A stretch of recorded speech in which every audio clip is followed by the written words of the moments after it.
зборови на охрабрување. Ја слушате програмата Охрабрувачки зборови од авторот Дарлин Сала. Ова може да го научиме од сончогледите. Дали некогаш си видел сончогледи како растат во нечија градина? Или можеби од страната на патот? Веројатно забележа дека тие речиси секогаш се свртени со лицето кон сонцето. Наутро младите сончогледи се свртени кон исток. Бавно се вртат кон запад, додека го одржуваат лицето свртено кон сонцето во текот на денот. Зошто го прават ова? Затоа што однатре знаат дека колку повеќе сончева светлина ќе добијат, толку подобро ќе растат.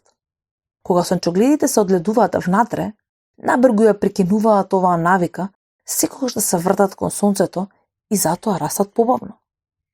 Никогаш нема да најдеш сончогледи кои погледнуваат надолу кон себе, да проверат дали нивните стебла се премногу дебели или нивните лисја се збрчкани, како што ние честопати и правиме. Ниту пак ќе видиш како се погледнуваат еден со друг за да видат кој расте најдобро. Нивните лица се насочени кон сонцето.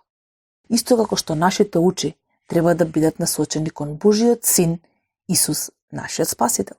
Еден духовен принцип во Евреите 12:1 и 2 вели: да трчаме со трпение на трката што ни е поставена пред нас, гледајќи во Исуса.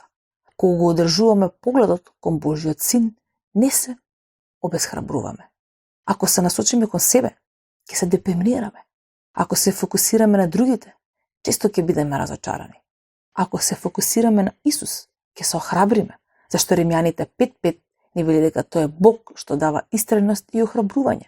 Хелен Келер, која беше слепа, еднаш рече: сврти го лицето кон сонцето и не можеш да видиш сенки. Така прават и сончогледите. Запомни ја лекцијата за сончогледот. Во текот на денот да го насочиме погледот кон Исус. Ја слушнавте програмата Охрабрувачки зборови на македонски јазик од авторот Дарлин Сала.